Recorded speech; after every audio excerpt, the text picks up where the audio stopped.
अस्सलामु अलैकुम वरहमतुल्लाहि वबरकातुहू।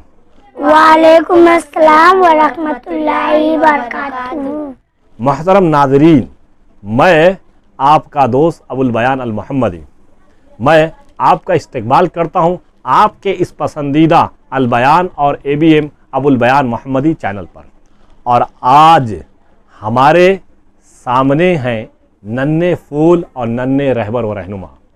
मोहतरम नाज़रीन और प्यारे बच्चों, मैं आप लोगों को एक प्यारी सी अखलाकी कहानी सुनाऊंगा और मुझे उम्मीद है कि आप उसे गौर से सुनोगे और उससे कुछ अखलाकी बातें ज़रूर सीखोगे।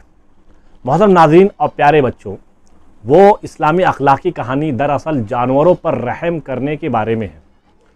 अब आइए हम वो प्यारी सी अखलाकी कहानी सुनते हैं। प्यारे साहबी अबू हुरैरा रज़ियल्लाहु अन्हु ने कहा कि प्यारे नबी करीम सल्लल्लाहु अलैहि वसल्लम ने बताया कि एक आदमी कहीं जा रहा था कि उसे सख्त प्यास लगी। उसने एक कुएं में उतरकर पानी पिया, फिर बाहर आया तो देखा कि एक कुत्ता हाँफ रहा है और प्यास की वजह से कीचड़ चाट रहा है। उसने अपने दिल में कहा कि ये भी इस वक्त ऐसी ही प्यास में मुब्तला है जैसे मुझे अभी लगी हुई थी। तो फिर वो कुएं में उतरा और अपने चमड़े के मोज़े को पानी से भरकर उसे अपने मुंह से पकड़े हुए ऊपर आया और कुत्ते को पानी पिलाया। अल्लाह ताला ने उसके इस काम को कबूल किया और उसके गुनाह माफ़ कर दिए। और आपके प्यारे साथियों ने आपसे पूछा कि या रसूलुल्लाह सल्लल्लाहु अलैहि वसल्लम, क्या हमें जानवरों पर भी अजर मिलेगा? तो नबी करीम सल्लल्लाहु अलैहि वसल्लम ने फरमाया कि हर जानदार में सवाब है।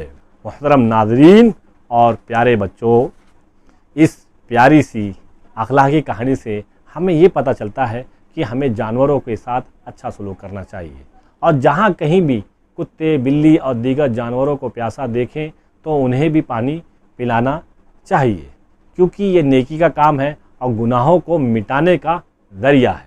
और आज भी लोग जानवरों के साथ अच्छा सलूक करते हैं और कर रहे हैं, और इस्लाम ने तो हमें जानवरों के साथ अच्छा सलूक करने को कहा ही है, तो हमें बदरजा औला जानवरों के साथ अच्छा सलूक करना चाहिए। और अल्लाह ताला से दुआ है कि ऐ इलाही आलमीन, हमें इन बेज़बां जानवरों के साथ रहम और अच्छा सलूक करने की तौफीक दे, आमीन। करो मेहरबानी तुम अहले ज़मी पर, करो मेहरबानी तुम अहले ज़मी पर, अल्लाह मेहरबान होगा अर्श बरी पर। वालेकुम अस्सलाम व रहमतुल्लाहि व बरकातुहू।